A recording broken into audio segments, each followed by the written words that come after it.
Ladies and gentlemen, welcome back to another video with me, Esig Hydra. We're going to be going through another subscriber replay today. We've got a game between Elfie and the Lord Admiral, and Elfie is going to be the person who we are watching. Thank you for the submission, my friend, much appreciated.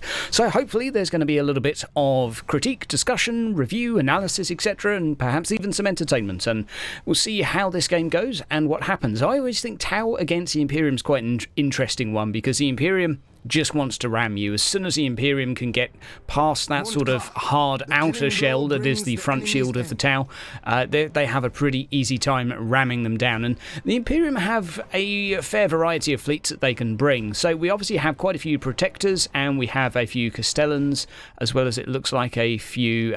Castellans or Necassar? They look like Castellans. So looking like a pretty standard fleet. This is something I think many people will have come against, the 5 Protectors, and... yeah, that's pretty good. They've got fighters, they've got missiles, they're fairly imposing. Sometimes you might come against the grander flagship. I always forget the name of the damn thing. My personal preference is to have more of these standard cruisers rather than the big old battleship. I think that ship is just a bit too expensive, although you do get the 4th tier of fighters with it, so it is pretty good. Now these guys still pack a pretty big punch, so I'm very, very curious to see how we're doing. It looks like we've got a stasis bomb and another bomb. That's either going to be a plasma or disruptor, I'm not entirely sure, but we'll find out soon enough. Looks like Modcar is the preference of choice, and I see you deploying in the left-hand side, which to me makes sense. You want your ships to be scattered throughout these gas clouds, and that will give you a very nice defensive point. You want to make sure you capture that middle point on the left, the one that's slightly further away, dead ahead from here, pretty damn quickly if you can, because once you've captured that, you can open fire on anything that tries to take it back, so that seems to make sense. Now, straight away as well, we've noticed that the enemy ships are not visible, which means he's gone for a light cruiser spam, or he's hiding all of his ships in a gas cloud, and given that it doesn't seem to be any gas clouds in the opening, okay, he could be sat inside somewhere like the asteroid field on the top left, but that would seem fairly unlikely. I'm working on the assumption here that you're going to be against a light cruiser spam, so that's something to keep in mind, because if he's rocking the ability to go full thrust with them, he may be able to actually contest this middle point at the same time that your escort gets there. So that's something I would be very, very wary of. You're going to need to use a scan just to make sure you can capture that point safely. I would be a little bit more cautious, perhaps, with this escort on the right side. It's possible that you will get away with it absolutely fine, but I think if you spread your escorts out a lot against a stealth fleet and don't have them ready to retreat, and I believe these escorts are slightly slower than average, something like a light cruiser might run them down, and once you lose, or if you were to lose a fair few of these, it's really going to punish you. But so far, I think they're in a safe position. It's just really if they extend a little bit further. And again, if it were me, I would be thinking, right, which one of these points can I try and contest nice and fast? And I see you moving up on this right-hand side. My thought process would be, okay, he's already captured one over on the right. I should probably then leave that ship doing nothing. I would even go over to this and see how fast is it ticking up. Okay, we can see there's 2 ships in there, so I wouldn't engage. I would just wait until he's captured it, wait another minute, and then go capture it back. And it looks like that's what you're doing, which I really like. There's also lots of cover and debris on the right side, so I like what you're doing with the gas clouds here. That's really nice. My only concern is the one ship that's not in a gas cloud is your flagship. So if he does jump out of nowhere and surprise you, the flagship is going to be taking all of the firepower. So that's maybe the only thing I would change, but I love the fact that you're making use of these gas clouds, which is going to either force him to move his escorts toward you, giving you an advantage and the ability to shoot them down, or it's going to force him to use something like fighters to reveal you, or just run toward you. But either way, it's a bit of a win, and you take a few less hits on the approach. It's good. So I like what's going on thus far. So we don't know where this filthy heretic is just yet. And it seems that he was sneaking down the left. This is good. Okay, so the light cruiser spam, the dauntless spam, has begun, and I'm very excited to see how this combat unfolds. I like the fact as soon as you've done the scan, you're bringing the escort away. That's good. It's done its job. It's done the scan. He's not chasing it down. It doesn't seem that he's got an escort in return to counter scan. But Dauntless don't have amazing sort of 9,000 plus damage in terms of range, so you can normally just thrust away and let yourself be revealed if you need to, but it doesn't seem that you need to, as he's not done that counter scan. So you know roughly where he is now, and that's good. You've got that little bit of information, so I'd be thinking about now maybe to counter capture the right, but I think you might be making the correct call here to wait a little bit longer, maybe until the combat starts. That way you know he's going to be focused on micromanaging and trying to do a lot of other stuff. So I'm very, very curious to see. We have been revealed over here, and we do have one escort on the bottom right. I would be thinking maybe about tucking that one in. I'm really nitpicking here because I like what you're doing. I think it's good. I'd be looking to bring that other escort on the bottom right, because I don't think he's going to be arriving in this corner given where you've just located his units. Okay, we're getting a bit braver on the right hand side. Again, I like this, and we're doing the staggered scans over here, and it does seem that you've caught him trying to sneak right down the side of the flank once. I would be maybe wary that he's going to try and do that again, but this is really just a bit of a guessing game, which is the fun bit of this game. We're slowly getting more points, so it's only a matter of time before he attacks you. This is good. So now it looks like we might finally get the first engagement. Some of these Dauntless start heading towards. Good. Straight away moving the escort out. That's good.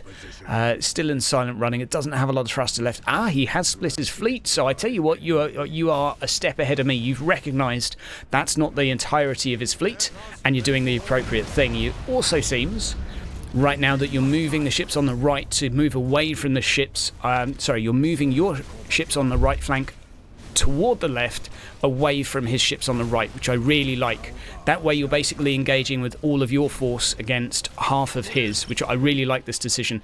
This is going to force his Dauntless to sort of have to thrust or manoeuvre to get into position and chase.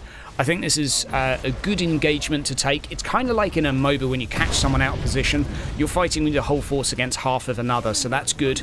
Making use of the bombers. Now, the only thing to be very cautious of here is that he is behind you, so if he rams you in the rear, that's going to be pretty rough. But, there you go. Perfect timing, perfect timing. It does seem that he was maybe a little bit slow to bring in the rest of the ships, so a little bit of a problem here. Okay, and I like the fact that we've staggered those missiles. We haven't done too much over damage, and I like it. He's done the retribution ram. No torpedoes to follow up, though, it's worth pointing out, and straight away that flagship is getting out of there.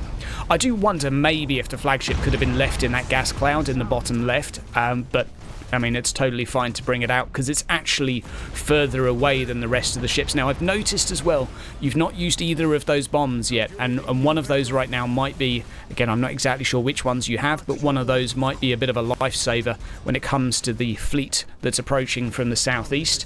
So it does seem that maybe you're holding on to them intentionally, but I think also maybe it just might be the chaos that's very quickly unfolded here. Now, we don't want to be rammed as Tau. Getting rammed sucks. I like the fact this ship is actually facing the opposite direction, but making good use of thrusters here. It does seem that the first ram might be coming in. And does the enemy have... Yeah, that looks like that's a dead flagship over there. Okay, that's kind of unfortunate. I mean, it's not actually that easy to stay alive against a retribution. They're fairly fast. The only thing you can do is try and move around them and force them to try and... change direction. So running away from a retribution's far less effective, I find, than running toward them to the side, or to the side and then around them. As soon as you're around them, the chance of them ramming you is they're going to take about 3 minutes just to turn around. But not going too badly, although it's a bit of a downer to lose the flagship without using a single ability yet. And I think one of those, even a stasis bomb on that flagship, which he wouldn't have been able to avoid, probably a little bit of a potential game changer there. But again, it's been pretty chaotic, so you know, this is one of those situations where there will be things you forget to do, and there will be things that you probably miss. And that will happen to us all, which is totally okay and good to accept. Now, I like what we're doing here, targeting escorts as priority. You don't have a lot of silent running ships, but it's still going to help you at the late game because, well, faster you can kill an escort, the less units he has. Whereas soaking that damage into enemy shields doesn't necessarily net you that much benefit until you kill a ship. So targeting small ships is something, it's sort of a common naval tactic because you're taking something out. it's kind of makes sense to do, so I like this. Unfortunately, we can't reclaim the mutinied ship. Still has a flagship over there as well, and I like the fact that you've now counter-captured on the right-hand side. This is going to do really well for you, because all of this is going on. You've now got 4 points, and the enemy is so focused right now on damage. Okay, this is good, this is good. Even though you're right next to his flagship, the moment you're moving around him like this, he's got no hope. You are going to be taking his broadsides, but I really like this micro coming in. Guys, this is an example of someone that has hotkeys. He even, I think, just used the repair hotkey without even... Oh my god, this is amazing. Hotkeys are being used, it's amazing. But you can see that this level of micro is not... I don't think it's feasible unless you have... the hotkeys under control, let's say, and I really like what you're doing here against this flagship. I think if that was done with your flagship at the beginning, instead of going for a direct retreat, I like this a lot. Yep, direct thrust, good, and just take advantage. Double boarding action, beautiful as well. I really like your micro. It's you've got nice control over these. It looks like you're sort of in command, which is good, and does seem like another micro. Warp jump, get ready to run away with something. There we go, very, very quick on the reaction there. That was very nice. And we are in the gas cloud on the left, which is good. Does seem like we're going to have a mutiny fairly soon, but you've got enough to execute, so maybe you don't need to prioritise the rallying speech just yet. Missiles going to be fired. Flagship is still pretty healthy, but those points are coming in pretty quick for you. If you can kill maybe 1 or 2 ships here, that's enough to secure a win right now, because there's no chance he's going to make it all the way across the map. But your micro really on point, your control point captures really on point. Thus far, the only thing I think that was that I would really suggest was that the choice to run away from the retribution in a straight line away from the nose, because then it's just inevitable that the ram will occur, and if you're down to half of your total thruster, then you're not going to have enough to turn around and then reposition. So that's, I think, the only thing. Other than this is looking pretty damn good. Maybe I like the fact actually it looks like we're bringing the ship down on the bottom to support your ship on the left, because there's one potential kill here. Is this a ram coming? Oh, and that hurts. Yeah, that's, in my view, what the Imperium probably could have been focusing on for a little bit more. Ramming, just ram. It's so effective against the Tau. Even a little Dauntless, given their stats, are very, very effective with their 83 frontal armor. Very good at ramming Tau. So it does seem that we're losing a few units here. So even though the battle's not been particularly successful, still doing really good for points. You can see the Imperium's just not been thinking about points till this point. Completely focused on annihilating you. And then presumably thinking, well, I'll capture the points later once I've killed him, but it just goes to show here. And I'm even curious if there are any escorts on the enemy fleet right now. I know you've killed 2, maybe 2 or 3, but it does seem that the Imperium didn't have many, so we're choosing to kite this away. That's good. I mean, is it worth ramming here? Probably not. If you can ram the ship on the side, you're going to have 50-50 damage, so it's not going to go too bad. Just don't ram them head on. But, yep, we got the kill. That's nice. And now we have 1 flagship left. I like the fact you're going for the point, though. If only there were a stasis bomb right now, that would be a lovely thing to have. But thruster coming in. Okay, so it looks like now this is just going to be a case of points ticking down, and overall I really like the micro within this. Obviously your point capture was just vastly superior basically to your opponent. You were very, very on the ball with that. Managing to decapture the opposite side with all of the action going on here, I think is going to be the difference between a sort of a certain tier of player, and the fact you're kiting away now, preventing him from going to capture the rest of the points on the map is nice, because that's something he could have chosen to do, is maybe even just chase you with 1 Dauntless and use the rest of them just to go to other places on the map. But right now he's basically committed to try and wiping you out, which, given your micro levels, it's not going to happen. It's not going to happen at all. Very curious where this ship is going. I like it. The nudge is there. It does seem that the torpedoes haven't been there to follow up, but I do respect that sometimes it's easier just to go straight on in. That actually might be enough for you to capture this, you know. That might be enough, because it's going to take him all year to turn around. And disengaging over there, it looks like he's throwing in the towel. So, yeah, very well played overall. I like the micro. I think the only thing to consider is you look like the second half of the game you learned how to avoid that retribution by going around it. Just unfortunate that that flagship snuffed it. But other than that, I really enjoyed what I saw. Fantastic game, and I hope to see more. Take care.